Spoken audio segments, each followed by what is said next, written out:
पिंडलियों में दर्द या काफ पेन आखिर कैसे होता है और इसे कैसे ठीक किया जाए। दोस्तों, मेरा नाम डॉक्टर मनु बोरा, मैं एक ऑर्थोपेडिक सर्जन हूँ गुड़गांव के अंदर। दोस्तों, काफ पेन होने के बहुत सारे रीजंस हो सकते हैं। पहला रीज़न होता है कि आपको काफ में इंजरी हो गई, डायरेक्ट चोट लग सकती है या एक्सेसिव वर्कआउट या रनिंग की वजह से स्ट्रेन भी पड़ सकता है। दूसरा रीज़न होता है वेस्कुलर, कि आपकी जो वेसल्स हैं, जो आर्टरीज हैं, उसमें कहीं ना कहीं ब्लॉकेज है जो आपको काफ पेन दे रही है। तीसरा आता है स्पाइनल, जो हमारे पैरों के अंदर जो नर्व्स आती है दोस्तों, वो हमारे स्पाइनल कॉर्ड से ओरिजिनेट होती है, हमारी बैक से ओरिजिनेट होती है। अगर वहाँ पे सेंट्रल कंप्रेशन है तो जनरली क्लाउडिकेशन या काफ पेन जैसे सिम्टम्स आते हैं। इसके अंदर जब आप चलते हैं तो आपका काफ पेन बढ़ता रहता है, फिर आपको बैठना पड़ता है थोड़ी देर के लिए काफ पेन को कम करने के लिए। स्पाइनल भी एक बहुत बड़ा रीज़न रहता है काफ पेन का, स्पाइनल कॉजेज, जिसके अंदर डिस्क बल्ज, फ्रैक्चर्स या फिर डीजनरेशन ऑफ स्पाइन मेन है।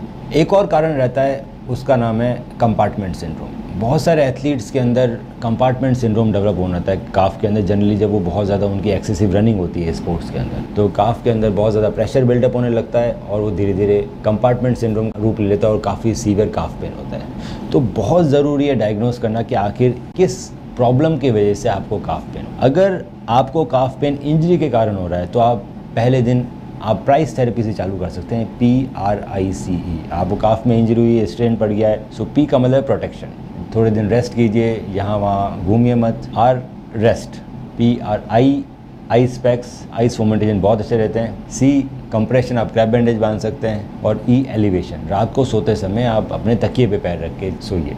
तो ये पहले का एक इनिशियल ट्रीटमेंट मेथड है जिससे आपका काफ पेन धीरे धीरे कम होगा अगर आपको इंजरी लगी है। उसके बाद बात आती है काफ रिहेबिलिटेशन की, तो इसके अंदर काफ की स्ट्रेंथनिंग और काफ की स्ट्रेचिंग्स कॉमन है। ये दोनों आप करेंगे तो धीरे धीरे आपका काफ पेन ठीक हो जाएगा। अगर आपका काफ पेन वेस्कुलर प्रॉब्लम्स की वजह से है तो आपको एक CTVS कार्डियोवैस्कुलर थोरेसिक सर्जन या फिर सर्जन से मिलना पड़ेगा।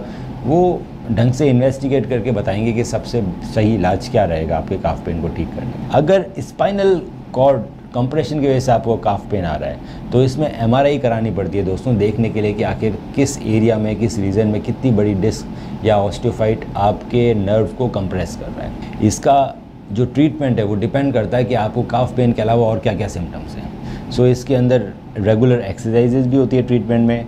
ज़्यादा सीवियर है तो उसमें इंजेक्शंस भी लगाए जा सकते हैं कमर के अंदर, ये नहीं तो फिर लास्ट में कमर का ऑपरेशन होता है जिसमें जो कंप्रेशन है वो हटा दिया जाता है और आपका धीरे धीरे काफ पेन ठीक होने लगता है। अगर आपका काफ पेन कंपार्टमेंट सिंड्रोम की वजह से है तो इनिशियली रिहेबिलिटेशन इसमें बहुत हेल्प करती है। रेगुलर स्ट्रेचिंग और एक्सरसाइजेज से धीरे धीरे कंपार्टमेंट सिंड्रोम होने के चांसेस कम होते रहते हैं, उसकी फ्रीक्वेंसी कम होती रहती है। पर कुछ एथलीट्स में उसके बाद भी काफ़ी ज़्यादा काफ पेन रहता है तो उसमें छोटी सर्जरी की जाती है कंपार्टमेंट सिंड्रोम में कंपार्टमेंट को रिलीज़ करने के लिए, और उस छोटी सर्जरी के बाद आपका काफ पेन ठीक हो जाता है। तो अगर आपको लगता है कि आपको इस तरह कोई भी सिम्टम्स है तो आप नीचे हमें कमेंट कर सकते हैं।